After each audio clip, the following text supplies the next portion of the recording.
মার্কিন যুক্তরাষ্ট্রকে ছোট ও দুর্বল রাষ্ট্র বলে আবারও আলোচনায় এসেছে ইসলামী প্রজাতন্ত্রের দেশ ইরান। অত্যন্ত দুঃসাহসিক এই মন্তব্য করেছেন ইরানের ইসলামী বিপ্লবী গার্ড বাহিনী বা IRGCর প্রধান মেজর জেনারেল হোসাইন সালামি। যুক্তরাষ্ট্রের এই অবনতির কারণ হিসেবে ইরানকেই সমস্ত কৃতিত্ব দিচ্ছেন বর্ষিয়ান এই সেনা কর্মকর্তা। তিনি বলেছেন, গত কয়েক দশকে ইরান মার্কিন শক্তিকে ধ্বংস করেছে এবং একটি ছোট ও দুর্বল রাষ্ট্রে পরিণত করেছে। ইরানের উত্তর পূর্বাঞ্চলীয় পবিত্র মাশহাদ নগরীতে গত সোমবার দেয়া এক বক্তৃতায় মেজর জেনারেল হোসাইন সালামি এ কথা বলেন।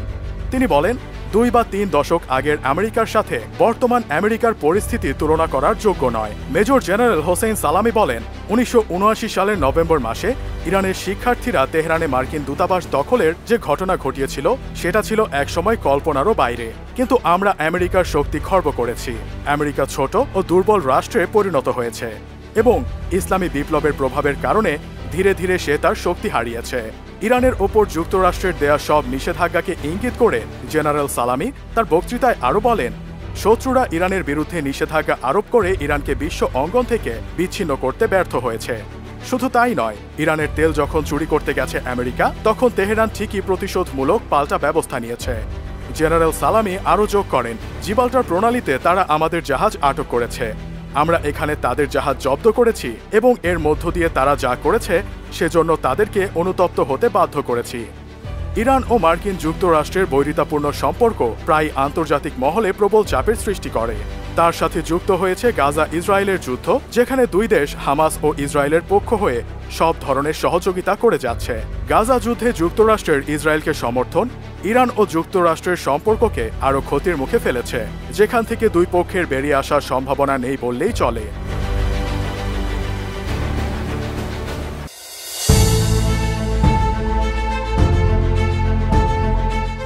পরিবর্তনের প্রতিশ্রুতি দিয়ে যুক্তরাজ্যের প্রধানমন্ত্রী নির্বাচিত হয়েছেন লেবার পার্টির নেতা কিয়ার স্টারমার।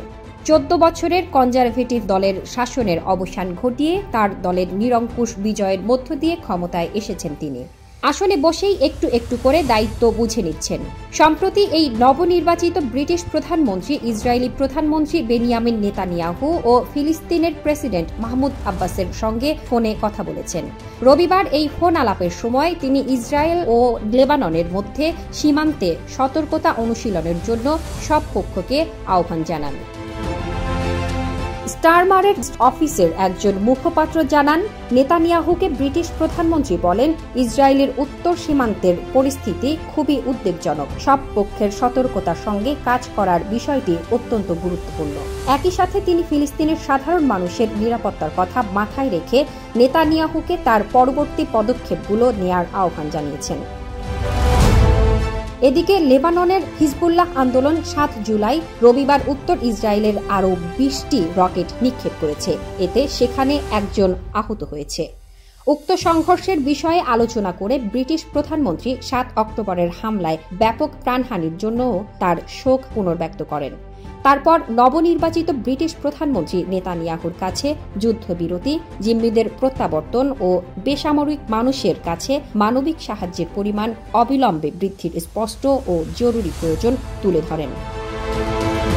নেতানিয়াহুর সঙ্গে কথোপকথনে স্টারমার আরও বলেছেন, ফিলিস্তিনি কর্তৃপক্ষকে কার্যকরভাবে পরিচালনার জন্য আর্থিক উপায় নিশ্চিত করা সহ দ্বি-রাষ্ট্র সমাধানে দীর্ঘমেয়াদী শর্তগুলো নিশ্চিত করাও গুরুত্বপূর্ণ। আবার এদিকে যুদ্ধবিরতির প্রচেষ্টা অব্যাহত রয়েছে। যুক্তরাষ্ট্র, কাতার ও মিশরের মধ্যস্থতাকারীরা সবচেয়ে ভয়াবহ গাজা যুদ্ধ বন্ধ করার আশা করেছেন। এ যুদ্ধ ব্যাপক বেসামরিক হতাহতের কারণ হয়ে দাঁড়িয়েছে এবং উপকূলীয় অঞ্চলটিকে ধ্বংসের দ্বারপ্রান্তে নিয়ে গেছে। এই পরিস্থিতিতে ব্রিটিশ প্রধানমন্ত্রী নেতানিয়াহুর সাথে ফোনালাপকে ইতিবাচকভাবে দেখছেন রাজনৈতিক বিশেষজ্ঞরা। এছাড়াও ব্রিটিশ প্রধানমন্ত্রী ফিলিস্তিনের প্রেসিডেন্ট মাহমুদ আব্বাসের সঙ্গেও ফোনে কথা বলেছেন জানিয়ে এক ব্রিটিশ মুখপাত্র বলেন, স্টারমার আব্বাসকে বলেছেন, শান্তি প্রক্রিয়ায় অবদান রাখার স্বীকৃতির বিষয়ে তার দীর্ঘদিনের নীতি পরিবর্তন হয়নি এবং এটি ফিলিস্তিনিদের অনস্বীকার্য অধিকার। অন্যদিকে যুক্তরাজ্যের প্রধানমন্ত্রী হয়ে ঠিকমতো দায়িত্ব বুঝে নেয়ার আগেই কঠিন চ্যালেঞ্জের মুখে পড়তে যাচ্ছেন কিয়ার স্টারমার।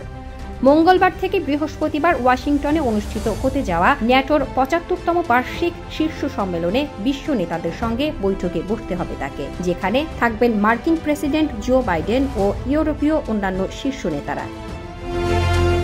ন্যাটোর গুরুত্বপূর্ণ বৈঠকে দায়িত্বের শুরুতেই বড় কূটনীতির ঝড়ের মুখে পড়তে হবে তাকে। এরপর ১৮ জুলাই ইংল্যান্ডের অক্সফোর্ডের কাছে ব্লেনহেইম প্যালেসে ইউরোপীয় রাজনৈতিক সম্প্রদায়ের সঙ্গে বৈঠকে বসবেন তিনি। এছাড়াও ব্রেক্সিট ইস্যু সহ ইউরোপীয় ইউনিয়নের সাথে একটি নিরাপত্তা চুক্তিতে যেতে হতে পারে যুক্তরাজ্যকে। এর বাইরেও আন্তর্জাতিক নানা ইস্যুতে গুরুত্বপূর্ণ ভূমিকা তো থাকছেই। সব মিলিয়ে স্টারমারের অধীনে যুক্তরাজ্যের পররাষ্ট্র নীতি কেমন হবে সেটাই এখন হয়ে দাঁড়িয়েছে প্রধান আলোচনার বিষয়।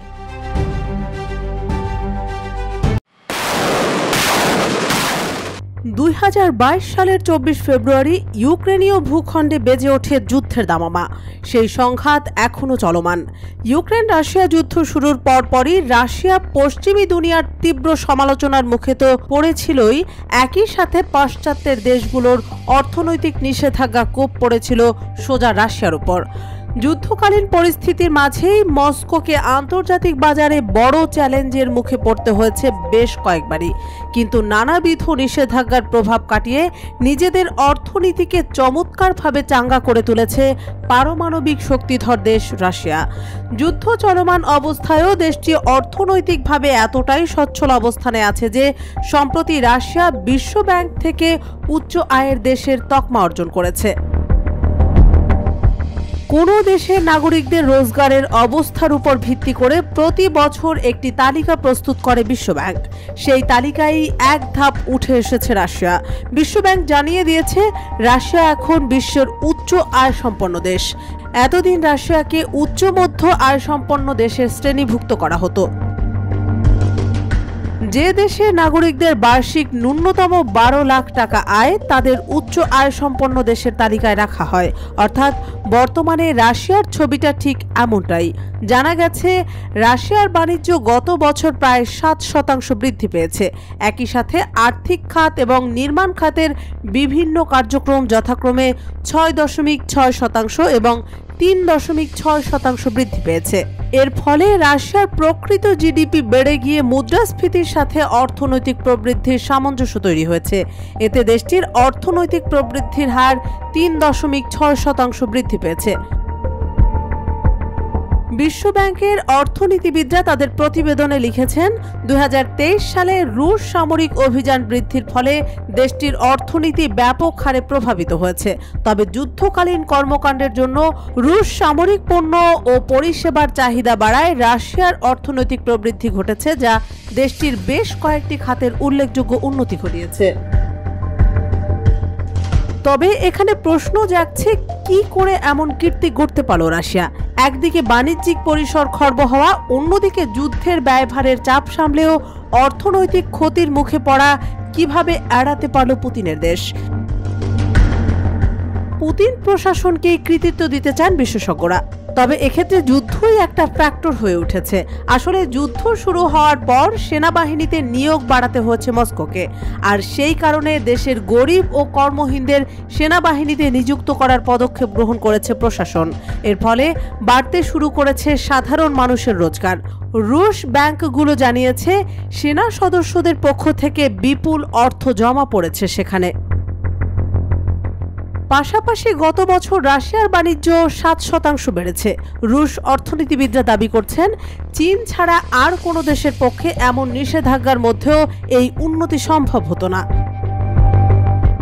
আলেকজান্ডার ডানকিন নামের এক অর্থনীতিবিদ মার্কিন সংবাদ মাধ্যমকে জানিয়েছেন, আমরা শক্তির উৎসের ক্ষেত্রে আত্মনির্ভর, খাদ্য ও কাঁচামালের ক্ষেত্রেও একই। তাছাড়া আমাদের দক্ষ শ্রমিক রয়েছে।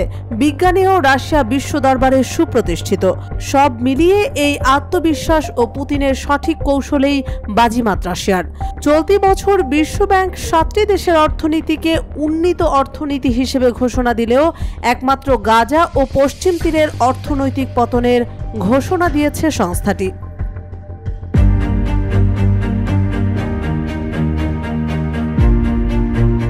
সংস্কারপন্থী আইন প্রণেতা মাসুদ পেজিশকিয়ানের জন্য ইরানের প্রেসিডেন্ট নির্বাচনের প্রতিটি ধাপই ছিল চ্যালেঞ্জিং। তবে কথায় আছে, শেষ ভালো যার সব ভালো তার। পেজেশকিয়ান সব বাধা পেরিয়ে কট্টর রক্ষণশীল প্রতিদ্বন্দ্বী সাইদ জালিলিকে হারিয়ে ইরানের প্রেসিডেন্ট নির্বাচনে জয়লাভ করেছেন। কিন্তু তিনি আগেই জানতেন মধ্যপ্রাচ্যের শক্তিশালী এই দেশের কর্ণধার হওয়ার পর তার রাজনীতিতে যাত্রা আরও কঠিন হয়ে উঠবে।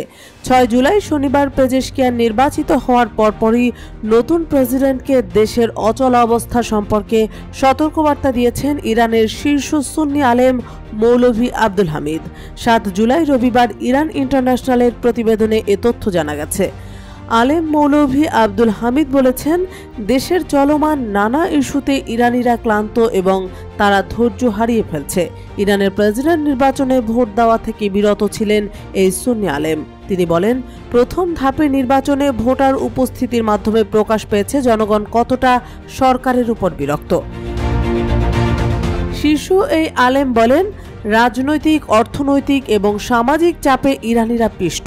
এখানে নিম্ন শ্রেণীর মানুষেরা নিজেকে এখন ধ্বংসস্তূপের সঙ্গে তুলনা করছেন, তবে তারা ন্যায় বিচার ও স্বাধীনতার দাবিতে অটল থাকবে। রাজনৈতিক অচল অবস্থা, সুন্নি ও বেলুচ সম্প্রদায়ের প্রতিনিধিত্বের অভাব নিয়েও গভীর উদ্বেগ প্রকাশ করেছেন মৌলভী আব্দুল হামিদ।